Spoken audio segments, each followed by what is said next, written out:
தமிழக வெற்றிக் கழக தலைவர் விஜய்க்கு பீட்டா அமைப்பு பரபரப்பான ஒரு கடிதத்தை எழுதியிருக்கிறார்கள். அந்த கடிதத்துடைய பின்னணியை பொறுத்தவரையில் சமீபத்தில் நடைபெற்ற தேர்தல் பிரச்சாரத்தின் போது, திருச்சியில் நடைபெற்ற தேர்தல் பிரச்சாரத்தின் போது நடிகர் விஜய் புறாக்களை பறக்க விடுகிறார். சமாதான புறா என்ற அடிப்படையில் அவருடைய பாதுகாவலர் அவர் கையில் புறா கொடுக்க அந்த விஜய் பறக்க விடுகிறார். அந்த புறாவினுடைய ரெக்கைகளில் தமிழக வெற்றிக் கழகத்துடைய கொடியின் கலர்கள் வண்ணம் பூசப்பட்டிருந்தது. இந்த வீடியோ வைரலாகிய நிலையில் இது குறித்து பீட்டா அமைப்பு விஜய்க்கு கடிதம் எழுதியிருக்கிறார்கள். அதாவது தமிழக வெற்றிக் கழகத்தினுடைய தலைவர் விஜய்க்கு பீட்டா அமைப்பு எழுதியிருக்கக்கூடிய கடிதத்தில், இந்திய தேர்தல் ஆணையம் 2012 செப்டம்பர் 19 அன்று வெளியிட்ட ஆலோசனையை பீட்டா அமைப்பு மேற்கோள் காட்டி இந்த கடிதத்தை விஜய்க்கு எழுதியிருக்கிறார்கள். அந்த ஆலோசனையின்படி பிரச்சாரங்களில் விலங்குகளை பயன்படுத்துவது தடை செய்யப்பட்டிருக்கிறது என்பதையும் குறிப்பிட்டிருக்கிறார்கள். விலங்குகளை பொறுத்தவரையில் அரசியல் சார்பு அற்றதாக விலங்குகள் இருக்கின்ற சூழ்நிலையில் விலங்குகளுடைய நல்வாழ்வுக்கு மனிதர்களாகிய நாமும் பொறுப்பேற்க வேண்டும் என்றும் பீட்டா தெரிவித்திருக்கின்றது.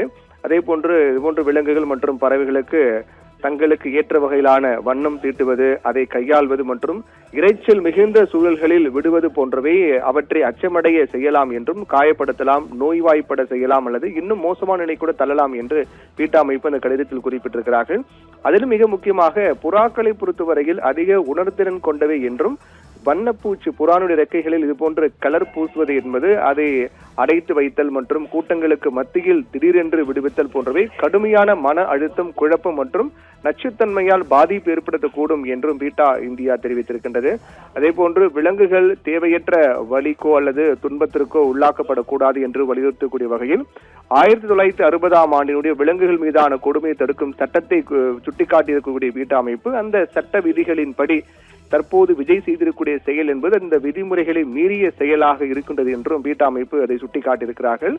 அதனால் மீதம் இருக்கக்கூடிய புறாக்கள் இதுபோன்று ஏதேனும் புறாவுடைய இறக்கைகளில் தமிழக வெற்றிக் கழகத்தினுடைய கலர் ஏதேனும் பூசப்பட்டு வைக்கப்பட்டிருக்கிறதா என்பதையும், அதுபோன்று மீதம் இருக்கக்கூடிய புறாக்களை மறுவாழ்வுக்காக ஒப்படைக்குமாறும், பிரச்சார நடவடிக்கையின் போது, தேர்தல் பிரச்சாரத்தின் போது இதுபோன்று விலங்குகள் மற்றும் பறவைகளை பயன்படுத்தி தடை செய்யக்கூடிய வகையில் ஒரு தெளிவான கொள்கையை தமிழக வெற்றிக் கழகத்துக்குள் வெளியிட வேண்டும். அதை சரியாக பின்பற்ற வேண்டும். இனி வரக்கூடிய காலங்களில் இதுபோன்ற செயல்களை தவிர்க்க வேண்டும் என்று பீட்டா அமைப்பு அந்த கடிதத்தில் குறிப்பிட்டிருக்கிறது. என்றால் திருச்சியில் நடைபெற்ற தேர்தல் பிரச்சார கூட்டத்தில் விஜய் புறாக்களை பறக்க விடுகிறார். அந்த புறாவில் தமிழக வெற்றிக் கழகத்தினுடைய கலர் பூசப்பட்டு, ரெக்கையில் கலர் பூசப்பட்டிருந்தது.